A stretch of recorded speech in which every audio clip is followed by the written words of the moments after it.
先回答一下今天我听到的几次出现的说爱情没有所谓的导师这一个看法哈。我觉得世界上其实大部分事情都没有导师，所以奇葩说好玩的地方就是打破这些导师所讲的那些道理，然后让大家各取所需。我认为所有听专家意见的人都只是在听他自己想听到的东西而已。对，所以不要太给自己压力，就是尤其是马薇薇，不要太给自己压力，就是你说出口的话会多么严重的扭曲别人的人生，他们只会索取他们要索取的那个部分来支撑他们自己的决定而已，这是我一直相信的事情。好，那至于今天这个题目，我其实比较想要把焦点放在所谓对方想要的样子啊，我们不要把这个对方想成是别人，我们把这个对方想成是我们自己。在座这么多的女生，跟男朋友吵架不开心的时候，心里面最常浮现的一句话是什么？你跺了一下脚，翻了一个白眼之后，你心中立刻浮现那句话就是：他为什么老是不懂我？他为什么这么不了解我？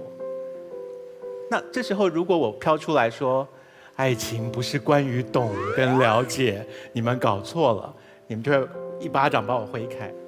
你们在恋爱当中想要被懂，想要被了解，这个很重要。所以当对方说我不知道你想要什么东西的时候，你也说不出来，可是我就是有想要的东西，请你去摸索，请你去像范甜甜一样的改变300种发型，来试着找到一种是会令我露出微笑的那个发型。所以范甜甜今天很难得的以喜悦而开朗，而不是控诉天下的态度，在陈述她的论点啊。那表示爱情给她治疗了很多，给了她很多力量。那所谓对方想要的样子，是他呼喊出来的吗？我认为不是。你们在座的女生，如果大声的呼喊说，我要你为我戒烟，我要你为我早回家，那个你们就觉得不值钱了。你们就是希望你们的另一半能够自己感觉到你要什么，然后做到那件事情，那个是爱情当中珍贵的、令你感动的部分。所以我不认为今天反方的人所说那些话说，我为你改变，然后我会拿出来跟你讨债，说老子为你做了这么多，结果你都不为老子做一点点。我认为吵架的时候只是气话而已。爱情的本质的确是在摸索对方现在处于什么状态，我能够给他什么。那你要把这个归咎于说，像秋晨所说的，我要把这个归到一个盒子里面，说这叫做我为你做的改变，然后你以后都欠我。我觉得在座大部分的人谈完恋爱之后，不会有算一笔账说你欠我多少，我欠你多少。像马薇薇说的，这笔人情你还不起。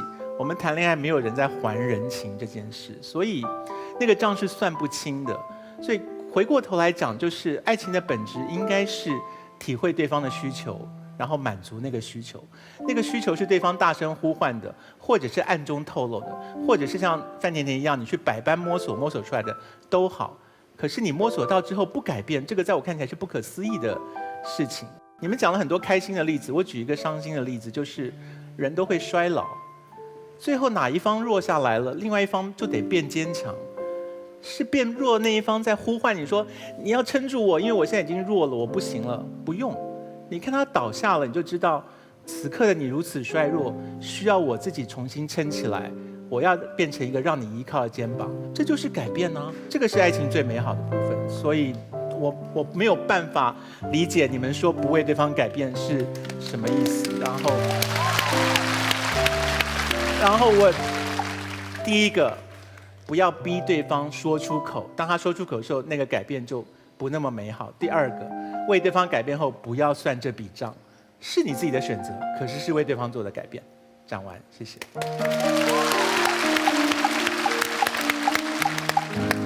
你有主意了吗？我的那个其实恋爱经验也不是特别多，然后那就来聊一下吧。就来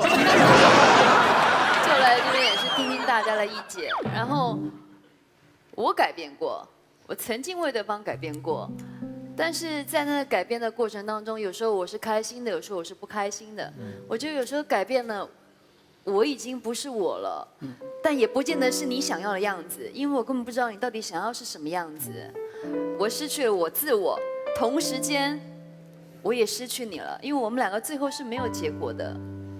但是你说爱情真的没有一定的，我为你变，或者是我一定为你不变。可是如果今天我再遇到了我想要的爱情的时候，我会为他改变。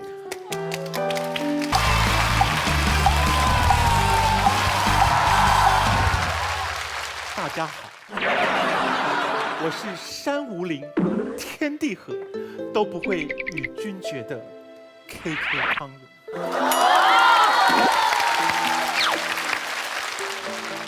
大家好，我是最冷酷、最无情、最无理取闹的 JJ 金星。大家好，我是幸福的快要死掉的MMA。你觉得我们仨像吗？像谁呀？像，我们的组合是 KJ。这个是什么？这是尔康的鼻孔是吧？就是典型的尔康的造型吗？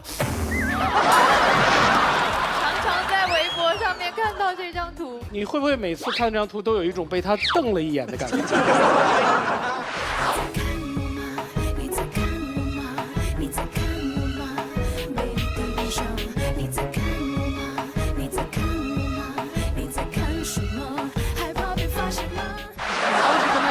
最近的时候会有多近呢？最近的时候就快要进到那个对眼了，有一种要掉到他鼻孔里的感觉。那时候年纪小还不懂得想太多。来，让我们掌声送给今天的女神林心如小姐。我每次遇到这样的美人女神的时候，我就特别想问一个问题，就是该怎么对待吻戏这个事儿。对，舔嘴唇干什么？想我现场教你是吧？就是，我一直很好奇，我也从来没有试过啊。这个，你有过吻戏对吧？我基本上每一部戏都会有一些吧。啊，那你怎么应付呢？硬着头皮咬了牙根上，因为我很害怕拍吻戏这种东西，因为我觉得很尴尬。就不管你在里面是怎么样爱的多么深情，你要想看旁边围了多少个人，有人正拿板子这么照你，然后呢，有人那个拿着摄影机这么看着你，然后可能还有隔壁的一些邻居啊，因为我们曾经在人家小区拍嘛，就在蹲在地上嗑瓜子，然后两个人拍的很深情的吻戏。吻了，哎呀！对，就特别尴尬，连听到瓜子声。所以现在呢，又没有靠近的灯光，又没有靠近的摄影机的情况之下，你一定可以比较放松的教一下马东怎么演这个吻戏吧。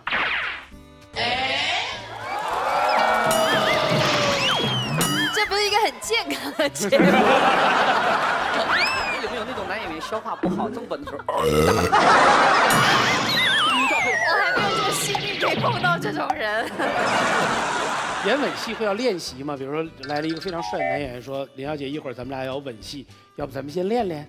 不会有这种情况哈。我暂时没有碰过那种情况。你一会儿在这个节目里面会有一场吻戏，要不咱们先练练？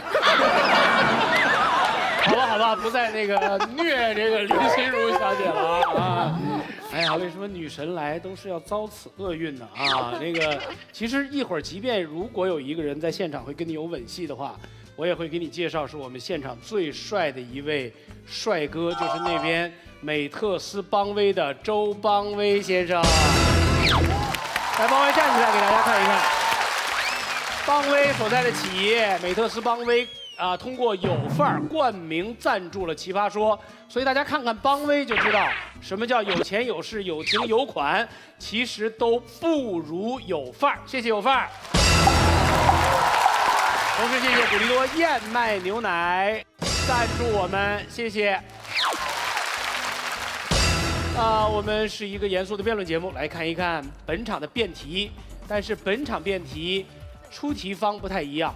是两位宇宙大帅哥，我要交给尊敬的康永哥来介绍他们。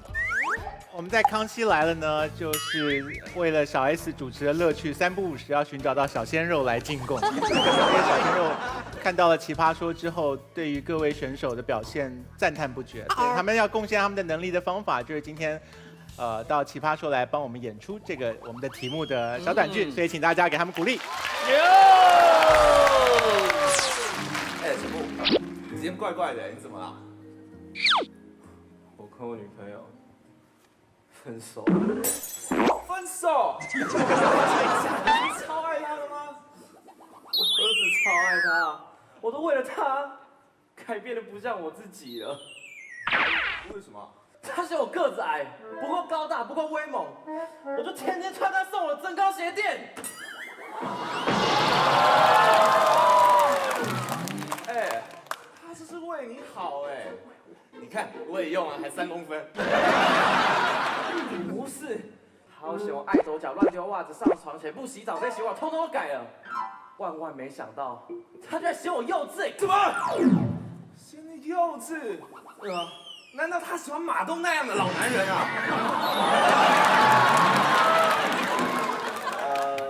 倒不至于啊，马东那样太惨了啦。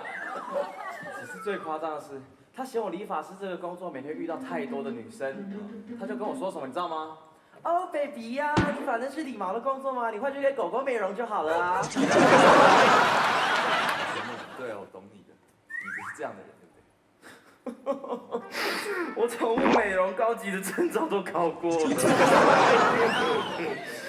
他就没有原则啊你！好啦，其实我状况也差不多啦。我女朋友要我戒烟，怎么可能嘛？然后她还要我不要花那么多时间工作，多花点时间陪她。哎，她也不想想我赚钱是要给谁花。这样是不够爱他。如果你爱他，你就要为他改变所有一切。为什么？因为你爱他。爱我不就是因为他爱原本的我吗？我为什么要为他改变？对，反而是你变来变去，到最后你连你自己是谁都不知道，最后呢还不是被人家一脚踹开？不是，不然你现在跟你女朋友，你们的感情就很甜蜜，是不是？干嘛？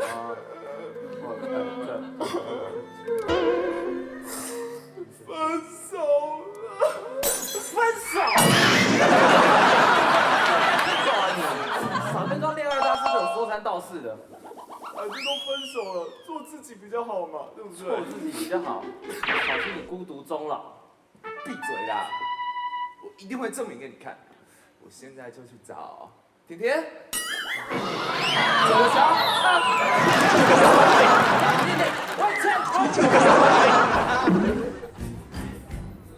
也许是我们缘分不够吧。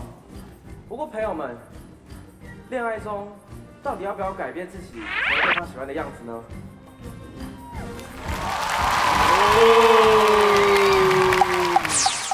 你们知道我们对阵谁吗？知道，史上最严肃的3个人。对，我觉得我们就一定要感性一点，让观众所有人都看到他们多么的不是一个人。谁要用逻辑谈恋爱啊？无聊死了。真的，同志们啊，情绪严峻啊。我们遇到的对方这3个人，应该说他们代表了3种都很厉害的特色。你们俩负责感性，我负责性感。他们应该就是走那种懒得跟你讲什么道理。我不听，我不听，我不想变成一个冷血的人。玄艺哦，周玄艺真的也是一个狠角色，因为他会把场子搞得非常的冷。我又要当暖场小公主了吗？好，我们看题目出来了，题目是恋爱中该不该改变自己，成为对方想要的样子。我觉得这道题谁要能给出一个标准答案的话，绝对可以得什么诺贝尔什么世界和平奖之类的。对，所以我们要请睿智的康永哥，今天来做一个首先的选择：恋爱中该不该改变自己，成为对方想要的样子？难哦。绝对称不上是一个睿智的选择啊，是一个无可奈何的选择的话，我会选择改变，改变自己，成为对方想要的样子。那么一直那么执着、坚定、果敢的金姐，你选什么呢？没有，我还要谢谢康永哥选择了改改，我选择反方，不改变。你本来就要选择不改变是吧？对 OK 因为还是基于我的个性了。因为这个问题确实50-50，但是我只能从我的恋爱经验当中，我是不改变。那我们不就得要聊一下女神的恋爱经验了吗？是这么多年到现在，是因为什么？是改变还不改变？不这么说吧，谁为你改变了，谁为你不曾改变？你为谁改变过？你为谁不曾改变过？为什么都是我呢？这个好难哦，我觉得要取决于有多爱耶。啊，好吧，那你就是此时此刻，不管谁，你会改变吗？我觉得我不会改变，因为我觉得我就是我。如果我都不是我的时候，那我都不爱我自己的时候，他怎么爱我？这貌似是一个成熟的选择啊，但是这句话说起来特别容易，做起来很难做起来是非常难的。是因为你现在没办法一定要我选嘛。可是如果真正的在谈恋爱过程当中，我觉得适当的改变是可以的。你会迁就、妥协？我觉得可能是包容。包容。所以你又选择了2个立场，我们大家看林心如小姐是一个多么没有立场的人啊！连女神你就随便她吧。对，好，这个女神有这个神的权利。来，我们现场100位观众，红键选择正方，该改变；蓝键选择不该改变，请投票。5、4、3、2、1。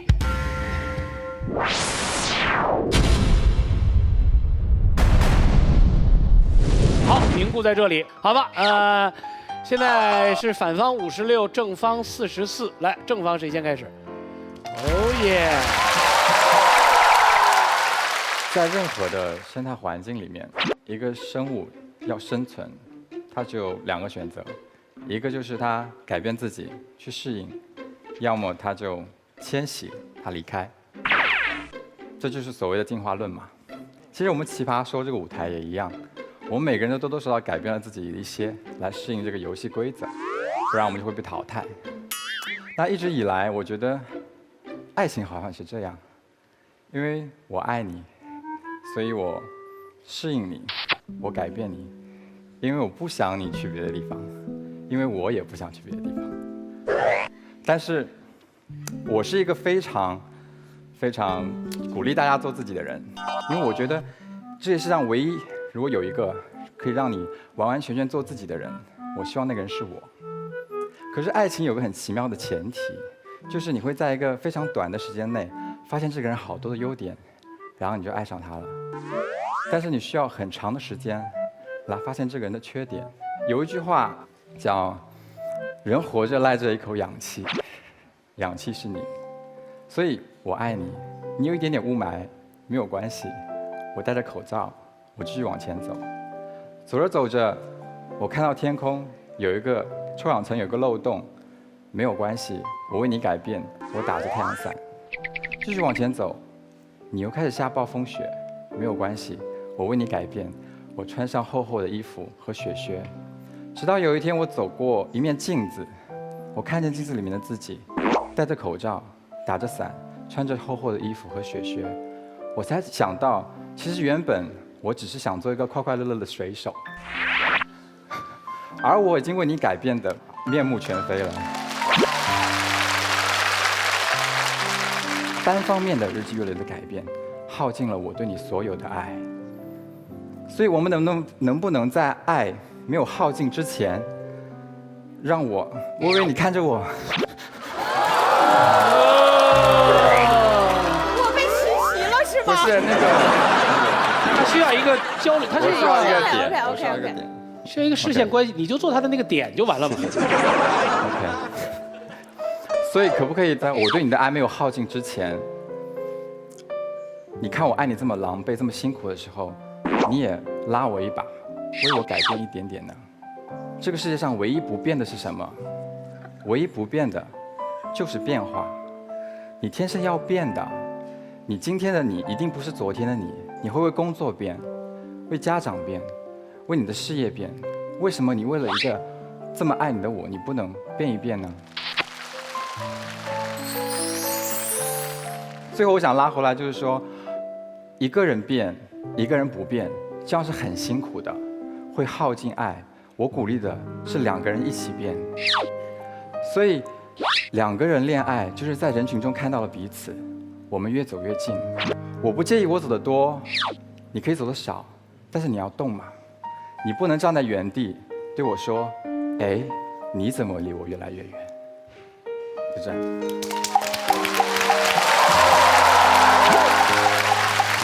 这个世界上有一种职业特别伟大，就是幼儿园的老师。我见到过一个幼儿园的伟大的老师，就是他在一个特别喧嚣的像奇葩说的现场的那个孩子环境里，每个人都在喊，你知道，很多人就跟范甜甜一样冲进去把这个拍死了，那个守在门外的那种。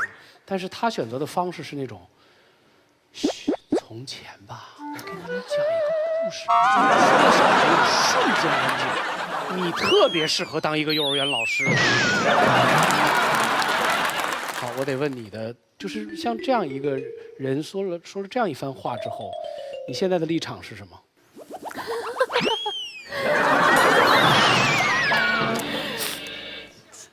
我觉得这件事情本来就是没有立场的。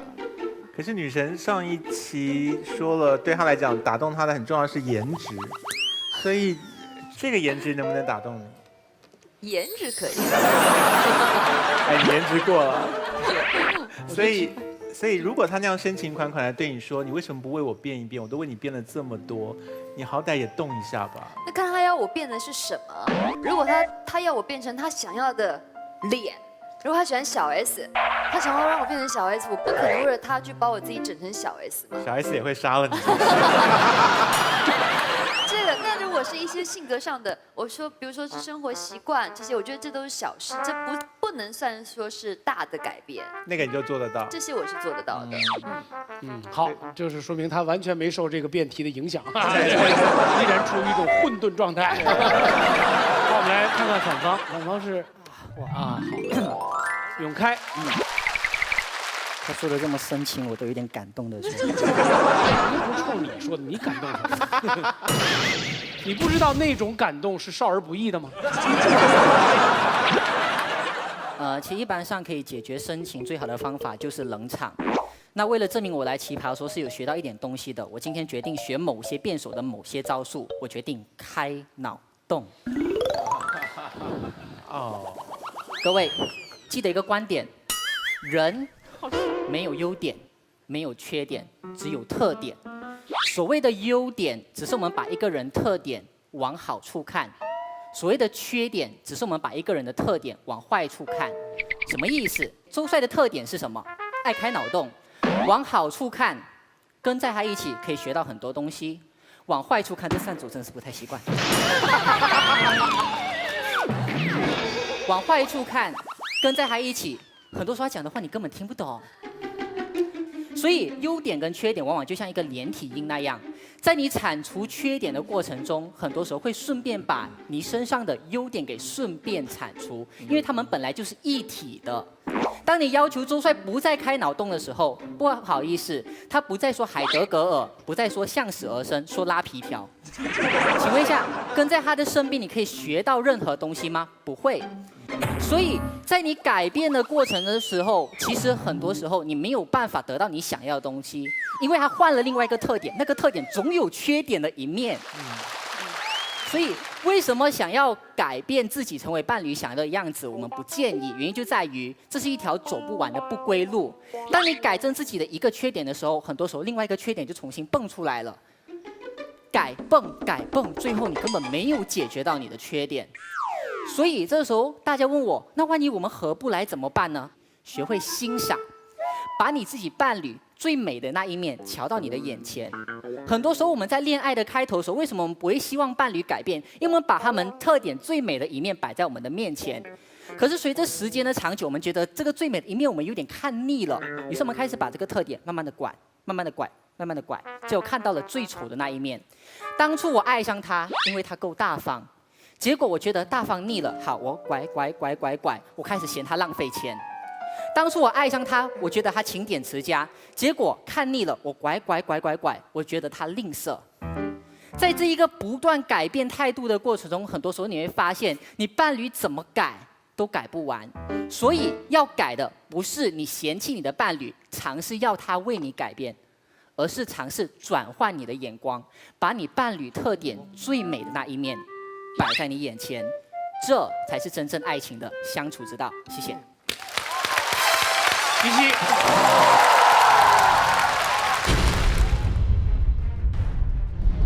第一个问题，转换眼光算不算一种改变？不算。好，你刚才说周帅讲的话很无聊，但是有没有这样一种可能，有一个人爱他，那个人讨厌无聊的人，但是周帅的缺点变成了优点，这是不是一种包容？为什么一开始会跟周帅在一起呢？为什么他一开始会跟周帅在一起？很明显，一开始跟着周帅的时候是欣赏这一个特点的。所以永开，你发现了没有？反正你的意思就是说转换眼光，我自己转换眼光不算改变。好，第二个问题，不算为了伴侣的改变。好，第二个问题，如果我们今天不说爱情，在工作中，你有没有为名为利或者为自己一点点私自的欲望妥协过、改变过？我妥协从来不为别人的想法。所以就是说，你为名为利，你也不妥协，从来不改变，你坚持你的原则。我愿意为我们伴侣之间的关系变得更好而改变，而是不断的改变，成为他最想要的样子，不断迎合他，这是一条不归路。这还是一种改变。所以我想告诉大家，其实他刚才告诉我们的意思是什么？不管是什么，他要坚持他的原则，他永远的不妥协，说明他是一个没有欲望的人。你们懂我意思吗？这很可怕。我爱名，所以我愿意为名改变；我爱利，我为利改变；我爱你，所以我才愿意为你改变。我提醒你，今天我们的辩题不是要不要改变自己，而是希望要不要改变成为伴侣想要的样子。我承认你可以为了伴侣成为更好的人，可是千万不要迎合他的想法，这是一条不归路。好，谢谢，谢谢。好，潇潇骑了陈永开，但是不知道到底是谁骑了谁。好像这个胜负难分。这边第二位是谁？我。干嘛？我是打架吗？不是因为我觉得手上东西特别多，影响发挥。那你为什么当初把它带上去呢？装。首先啊，今天我先跟大家不聊爱情，我就跟大家来聊改变。我觉得当我们两个人彼此欣赏、彼此喜欢、彼此吸引，我们走到一起的时候，我们的人生轨迹发生重叠的时候，我们欣赏着同一片风景，我很难不被你影响，不受你改变。比如说我来到奇葩说，认识了一堆朋友，好，我跟马薇薇做朋友，我会觉得我自己变得理智了一点点；我跟范甜甜做朋友，我会觉得我自己变得洒脱了一点点；我跟艾丽做朋友，我会觉得学好一门外语很重要。很多人问我为什么那么喜欢颜如晶，曾经我也问过我自己这个问题，直到有一天范甜甜一句话，她点醒了我。她说：“潇潇，你知道为什么你那么喜欢如晶吗？因为如晶身上有样你没有的东西，那就是纯洁。”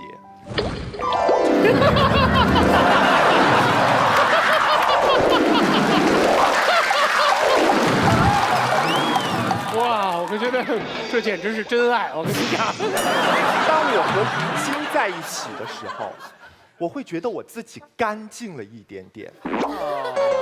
你们懂吗？我可以在马薇薇面前肆无忌惮地换裤子，我可以跟范甜甜整宿的讨论彼此的。你有？都是你的。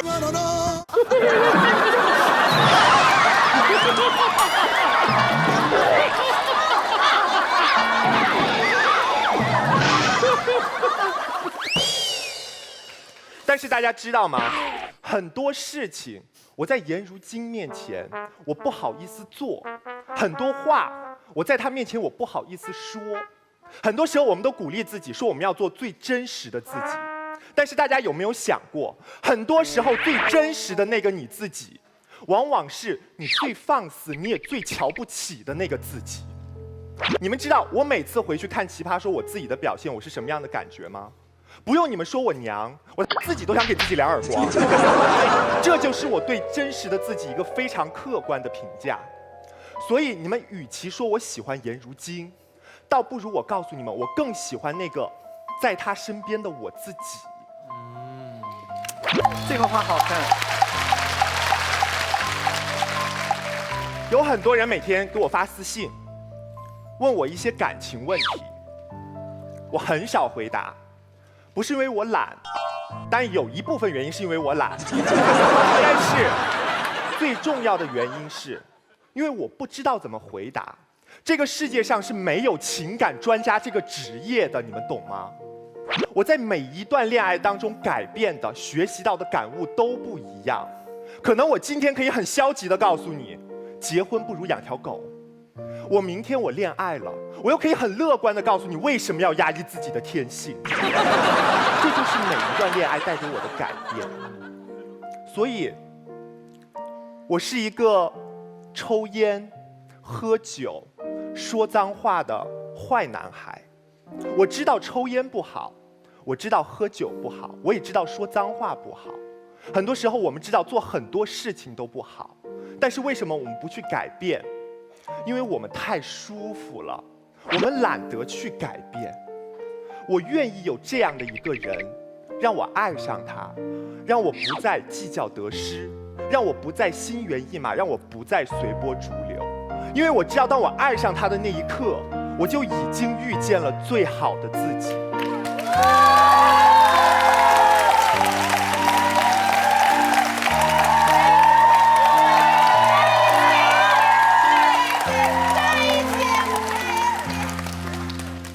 所以，当对面的朋友告诉我他们不愿意为对方做出一点点改变的时候，我不会说你们自私，我会说你们没有爱过。谢谢。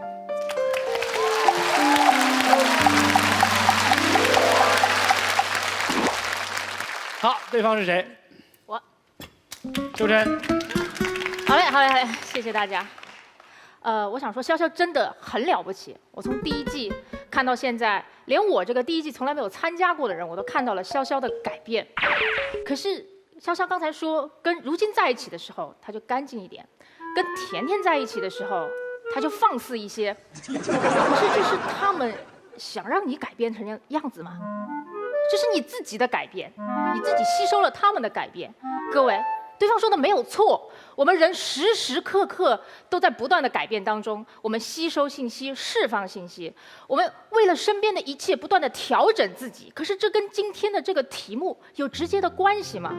今天这个题目说的是，我们要不要在恋爱中改变成对方想要的样子？它至少有2个前提，2个关键的问题。第一就是怎么改，然后第二就是为了谁。好，我们先说怎么改这个问题哈。我们认为啊，恋爱中你可以随便改，但是这个怎么改，改成什么样子，并不应该取决于对方想要什么。举一个类比来说好了，那我是一个设计师，我不知道在场有没有做设计的或者类似的做文案的工作吧。那每一个初入行的设计师最害怕的一句话就是客户说：“哎，我想要你改一改你的设计。”这是一条不归路，对不对？我经常被这样要求，对吧？马东老师说，那个广告商可能会让你改一改你的说辞。那比方说了，客户就说你那个字儿能不能再大一点？那我把字改大了的时候，它就不能一行过。客户又会说，我想要那个一行过，那我就要把那个字压扁一点，会看不清。那客户说，我想要看清楚一点，我就要把那个笔画画得很细。画到最后的时候，对方说，我不是让你改大一点吧？怎么看上去这么细啊？对吧？这是一条不归路啊！所以你看，如果我们总是听客户的话，客户不满意，我也不开心，这是为什么？客户没有错，错在那个设计师。因为一个好的设计师啊，他不是听话，他是要体察客户每一句话之后真正的含义。在恋爱中其实也是一样的，对不对？因为要求和需求其实是2回事。你的恋人说我要买，你给他买了所有他想要的东西，他可能还不满意，因为他的需求是我内心很空虚，我需要填补。所以这样的情况下面，你听话是做不了一个好恋人的，你必须体察他的需要。这就是第一点，我怎么改跟对方的要求没有必然关系。第二点，为谁，这才是最重要的。我认为在恋爱中没有问题，工作中、恋爱中你可以改来改去，改成什么样都可以，可是不要把所有的改变都归因到对方的身上。各位，我们是自由恋爱的，没有人逼你，所以在这个过程当中，不要谈什么牺牲不牺牲，我们只谈选择而已。各位，这就是我今天想特别说的一点。你可以做任何改变，但不要做这个归因，因为这会给你们恋爱中的关系增加无数的负担。你想想，我已经为你改变成你想要的样子了，我已经完全抛弃了我自己。现在的这个人是你要的，所以这个人以后做错了所有事情都跟我没关系，都是你的错啊！以后所有的问题都是你的问题，你永远欠我的好吗？所以在这种情况下面，你为对方做的每一点小小的事情，在争吵的时候都会成为一颗一颗飞向对方的子弹，让这段关系鲜血淋漓。你看吵架都是什么样子的？所有人都耳熟能详，就是那种我为你做了一桌子菜，你为什么不满意？我为你来到这个城市，你为什么还要生气？我为你抛弃了我自己，成为了你想要的人，你现在还要抛弃我2次，你到底想要什么啊？各位，恋爱中你灌下多少鸡汤，就会撒下多少狗血。让我们想一想，这到底是什么样的问题？如果你真的爱一个人的话，你就跟他说，我无论做任何改变都不是为了你，都不是为了你。这听上去很薄情，可是各位想一想，这才是真真正正的深情。因为我如此的爱你，我甚至都舍不得让你欠我任何东西。谢谢。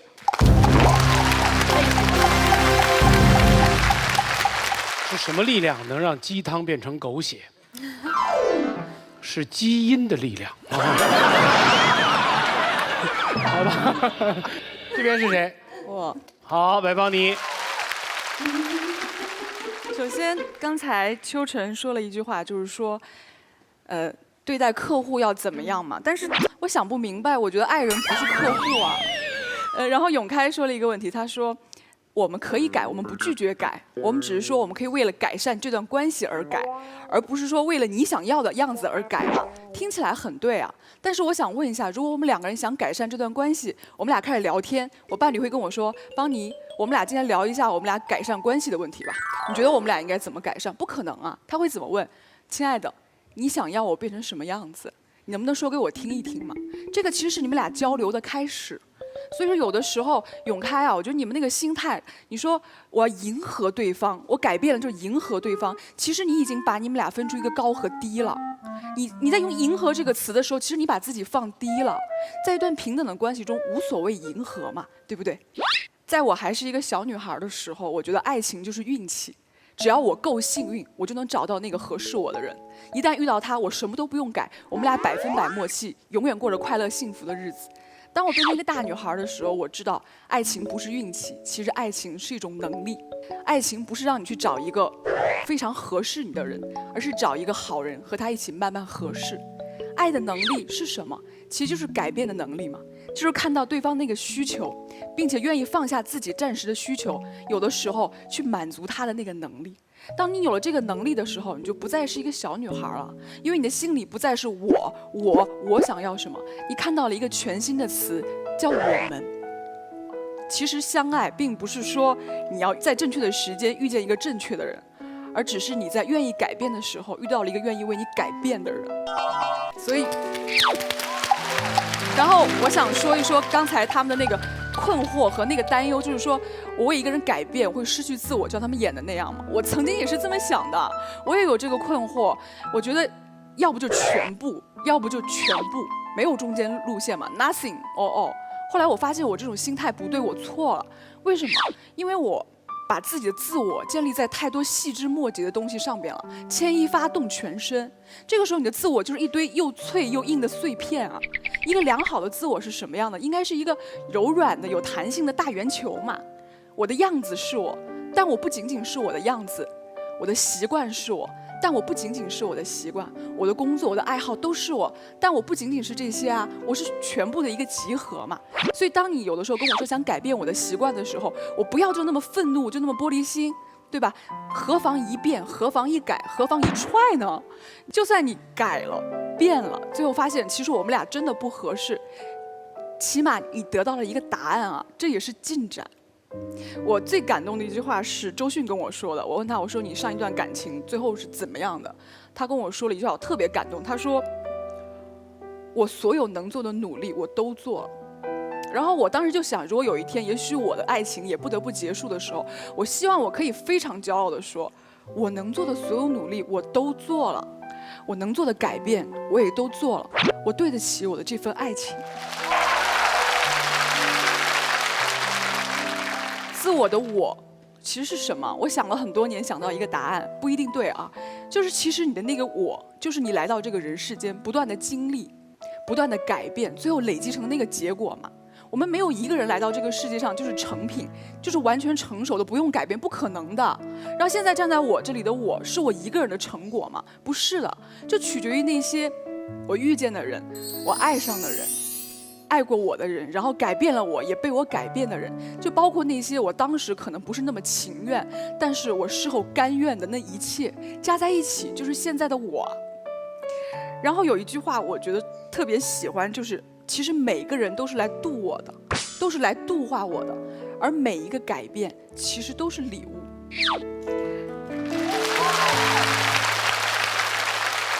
周玄毅要残忍的奇袭他。我要发动本轮最奇怪的一轮奇袭。我们现在关门放秋晨。这个很有意思吗？在哲学上？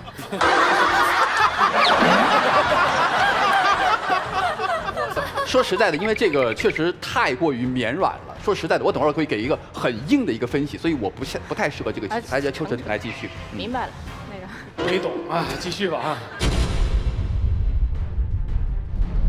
我其实经常看你写的很多文章啊、专栏、博客，我都有看。那你能总结一下，那些问你问题的人，他最常问的问题，他归根结底到底是什么吗？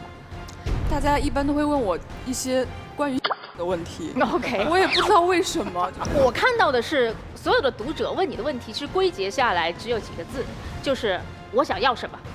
我想要什么是在座所有人最难回答的一个问题。人生中所有的困惑或所有的矛盾都是来自于不知道自己想要什么。我想问你的是，都不知道自己想要什么的时候，我怎么能够勾勒出我想要的人的样子呢？我觉得是这样哈，有的时候我们可能未必知道自己想要什么，但是我们会知道自己不想要什么。我们反推过来是能够勾勒出那个样子的。好，成功了。没有了，好了，还有一个问题哈，就是相处的过程当中很简单，就是你希望我为你改变，可是那你能不能够为我改变你想要我改变的这个想法？那如果你想要我改变，但是我不想要改变，其实都是要变的。不管怎么样，在所有的感情关系中，不变是变态，变化是常态。没问题，变化是常态，可是我到底为什么变？你能够告诉我，在这个过程当中，你应该为我。对，为爱没问题，可是到底是为我，还是你为我，还是我为你？你分得清楚吗？为了我们双赢，为了一段爱情。好，到这儿吧，来啊！奇袭一般都结束于绕口令模式。我今天方妮今天抵抗奇袭抵抗得非常好，非常好啊。岿然不动，关键是他守住了自己原来的逻辑。但是我也觉得奇袭者表现了一定的风度，就是对，他有容许被奇袭的人好好的讲出他的立场，所以就各位选手以后奇袭对方的时候不要太欺负人，就是不要都不等对方回答就一直奇袭，那你只是奇他，你不是奇袭他。对，整个这个奇袭里面，我最不能理解的就是介绍奇袭者的那个人到底说了什么。我真不明白他刚才那个招数什么意思。对啊，真的。他就是说我要杀了你，然后把刀递给旁边的人。好，周学义，你刚才说你承诺我们你会有一个非常强硬的，马老师好，状态，各位观众好。首先我要道个歉，说实在的，在之前的《奇葩说》录制里边，我给我的队友挖了无数的坑，真的午夜梦回，我都觉得特别的不好意思。后来我想了想，真的，我为什么会挖这么多的坑？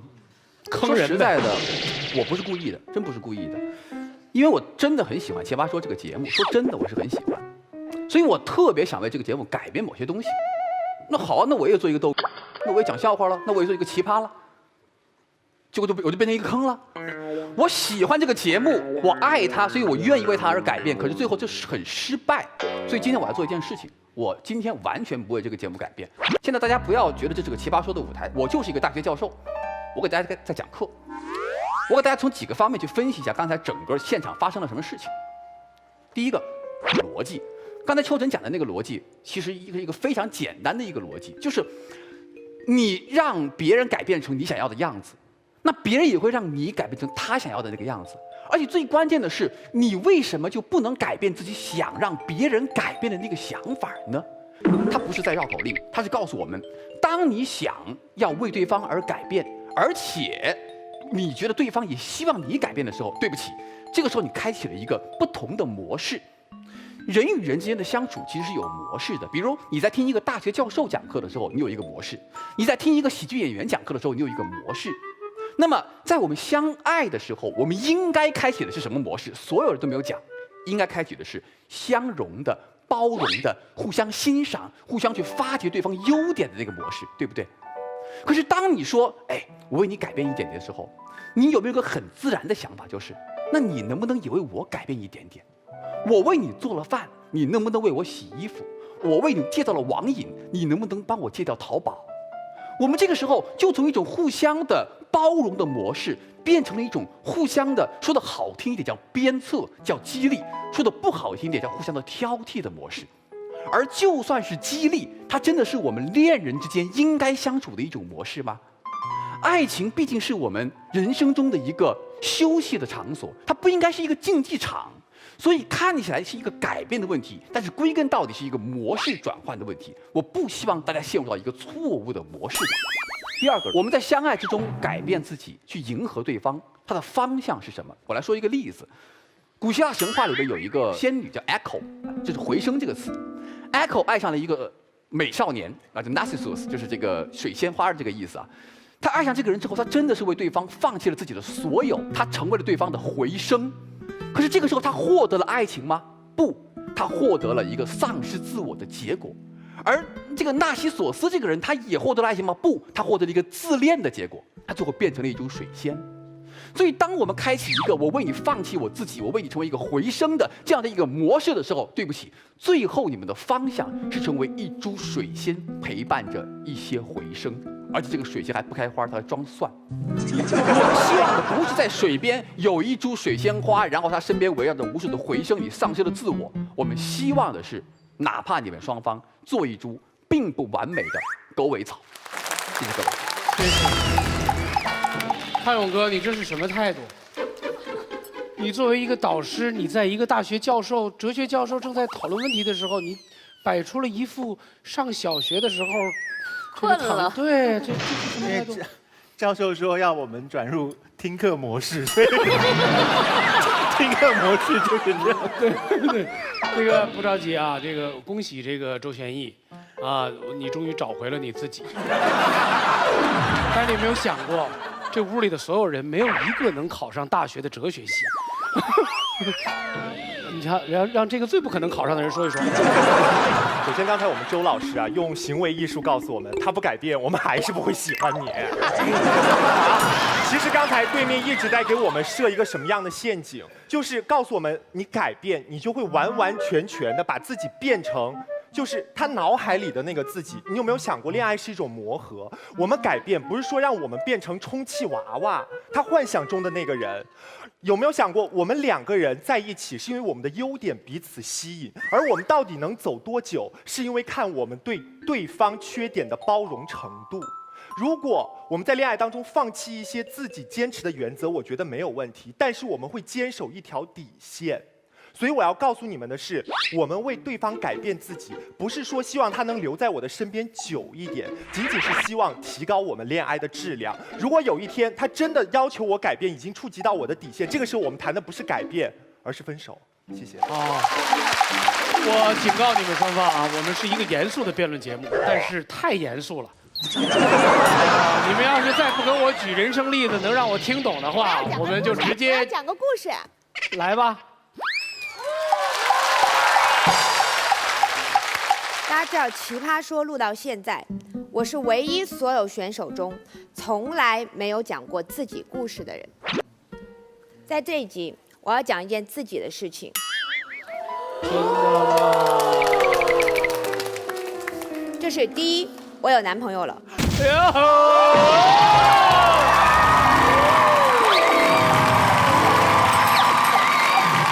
我们很吃惊吗？哼，你们不吃惊。第二是周旋义。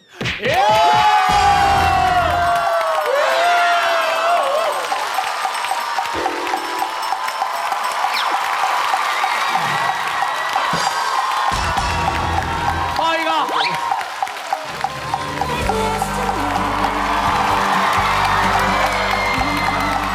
我们相爱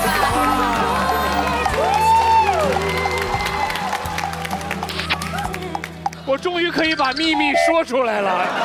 好，为什么我从来没有在这个舞台上讲过自己的故事，哪怕有一些立场，对我讲出自己的故事来说，其实是超级有利的。什么意思？我有的时候说，你们不要跟我比惨，为什么？因为说真的，我家庭相对是坎坷的。说真的，我现在状况是相对你们很多人是不好的，所以打父母、亲子、人生坎坷、爱情经历，不好意思，在座各位，你们能跟我比的人不太多。可是你知道吗？用自己的故事去改变别人的人生，好容易导致别人的故事写错。因为故事这个东西是不能通用的，所以我很怕那些爱情导师，因为他导着导着，你们的人生就迷失了。好，那么我今天宣布这2件事儿的原因是什么？是告诉大家一个道理，就是你看，我现在做了一个非常重大的改变，就是我居然当着所有人说出了自己的私事儿，这对我马薇薇来说是惊天动地第1回。好，但是我现在有2种选择。第一，我告诉周旋逸说，周旋逸，我是为你改变的。为什么？因为你要输了。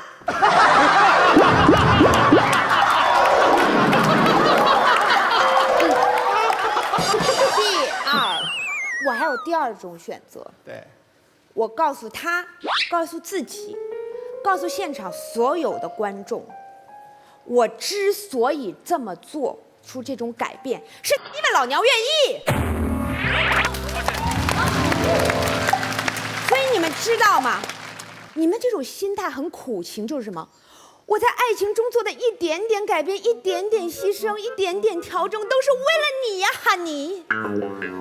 可是这个时候你知道吗？你会让对方背上超沉重的枷锁。像樊宇说的那样，我都为你变了这么多，你能不能为我变一点？这时候我们互相的变成了什么？交换，人称爱情买卖。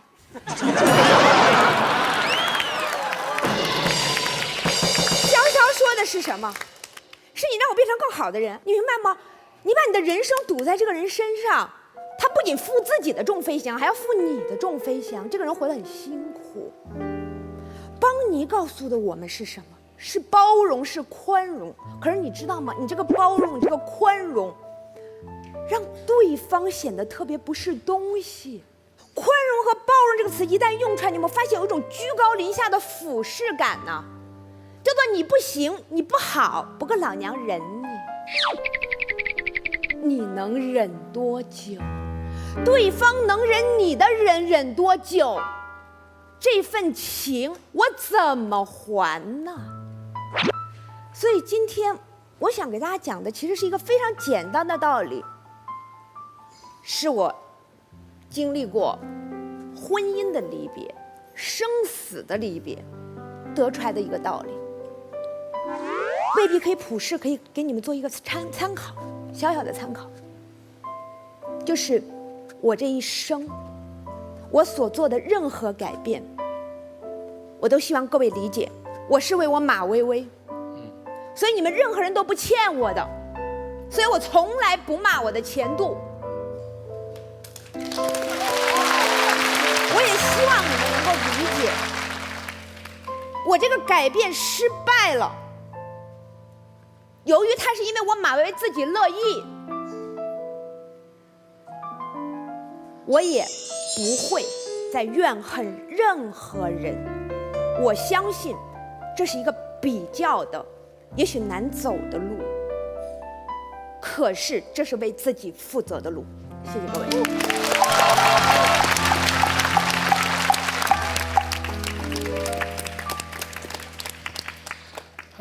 我觉得马薇薇有一种替夫从军的那种壮烈，我不知道为什么啊。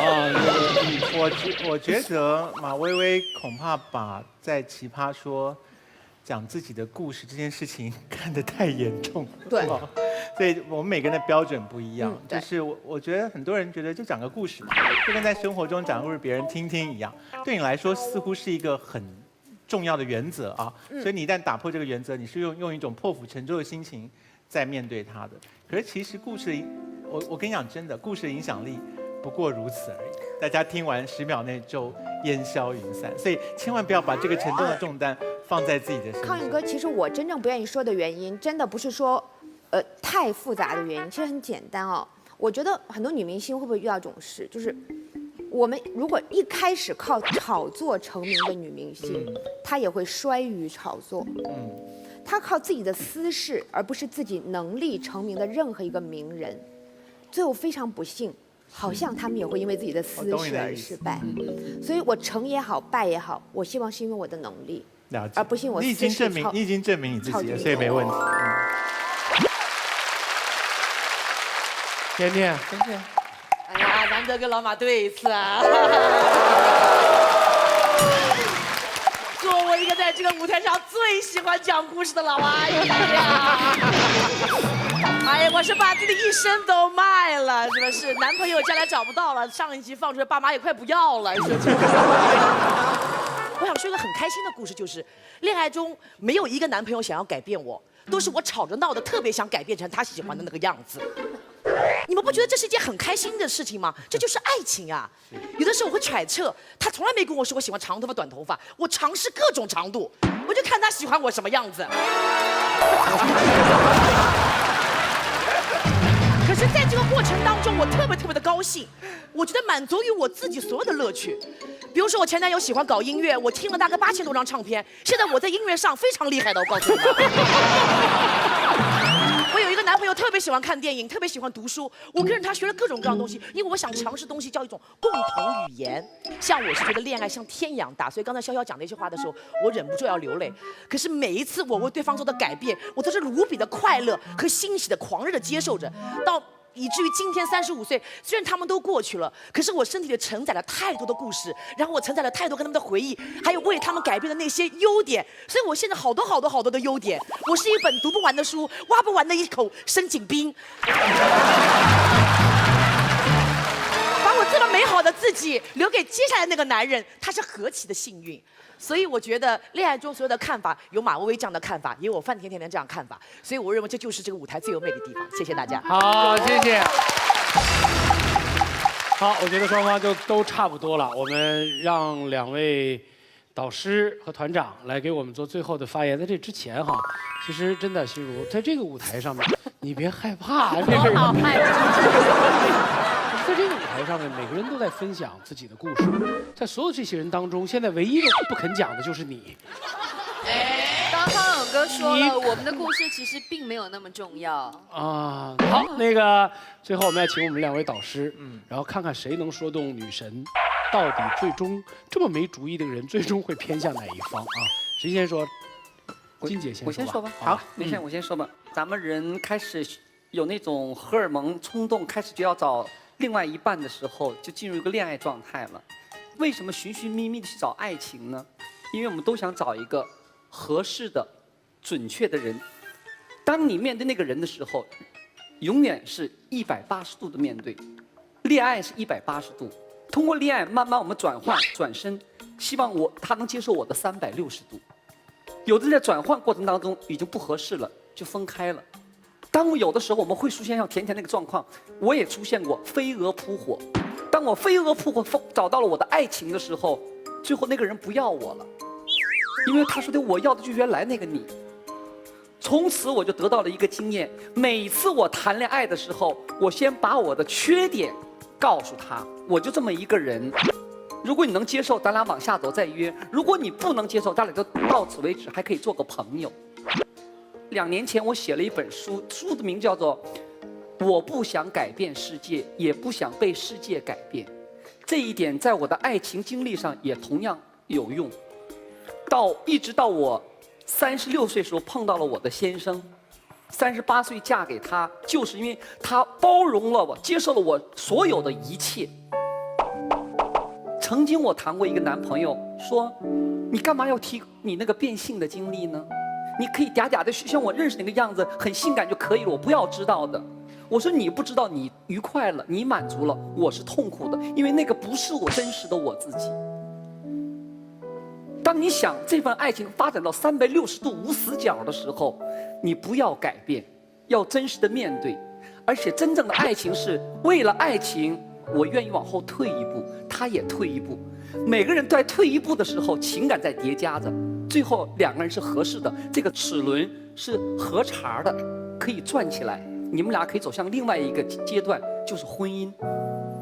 所以说，爱情并不是说我为他改变，而是你要了解我、理解我，准确合适，是一切我们寻寻觅觅爱情这么多在哭啊、喊啊、闹啊，所有的爱情故事编里的一个理由，就是我们要找那个合适的、准确的，而并不是为了改变的爱情。说完了。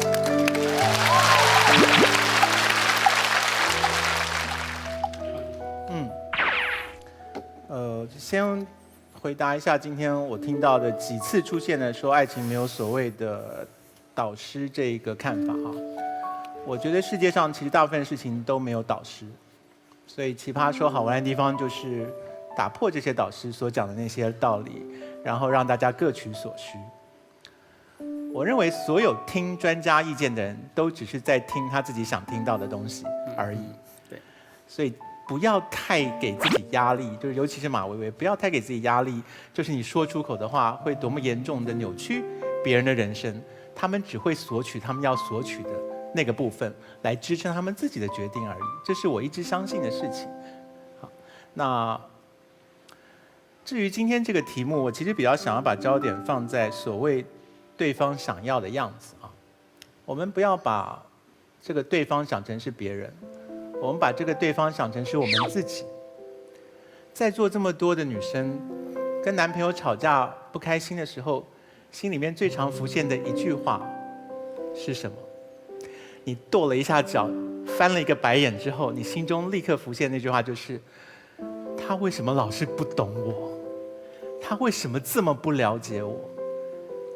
那这时候如果我飘出来说，爱情不是关于懂跟了解，你们搞错了，你们就会一巴掌把我挥开。你们在恋爱当中想要被懂，想要被了解，这个很重要。所以当对方说我不知道你想要什么东西的时候，你也说不出来，可是我就是有想要的东西，请你去摸索，请你去像范甜甜一样的改变300种发型，来试着找到一种是会令我露出微笑的那个发型。所以范甜甜今天很难得的以喜悦而开朗，而不是控诉天下的态度，在陈述她的论点啊。那表示爱情给她治疗了很多，给了她很多力量。那所谓对方想要的样子，是他呼喊出来的吗？我认为不是。你们在座的女生，如果大声的呼喊说我要你为我戒烟，我要你为我早回家，那个你们就觉得不值钱了。你们就是希望你们的另一半能够自己感觉到你要什么，然后做到那件事情，那个是爱情当中珍贵的、令你感动的部分。所以我不认为今天反方的人所说的那些话说，我为你改变，然后我会拿出来跟你讨债，说老子为你做这么多，结果你都不为老子做一点点。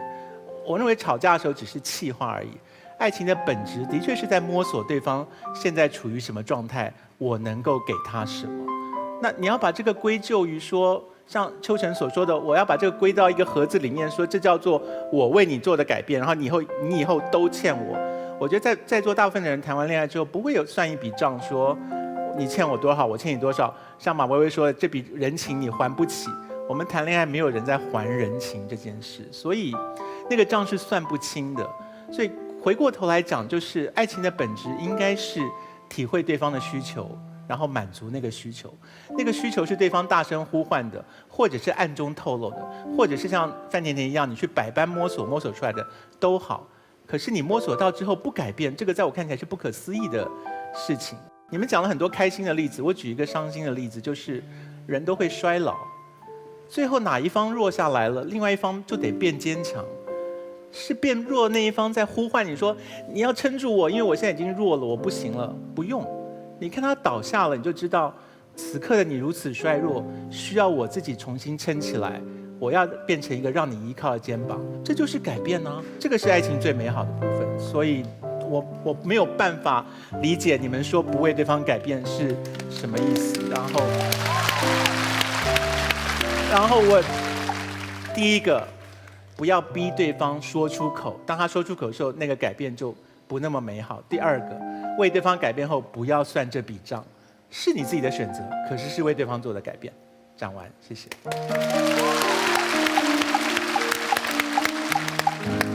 你有主意了吗？我的那个其实恋爱经验也不是特别多，然后那就来聊一下吧。就来这边也是听听大家的意见。然后我改变过，我曾经为对方改变过，但是在那个改变的过程当中，有时候我是开心的，有时候我是不开心的。我觉得有时候改变了，我已经不是我了，但也不见得是你想要的样子，因为我根本不知道你到底想要是什么样子。我失去了我自我，同时间我也失去你了，因为我们两个最后是没有结果的。但是你说爱情真的没有一定的，我为你变，或者是我一定为你不变。可是如果今天我再遇到了我想要的爱情的时候，我会为他改变。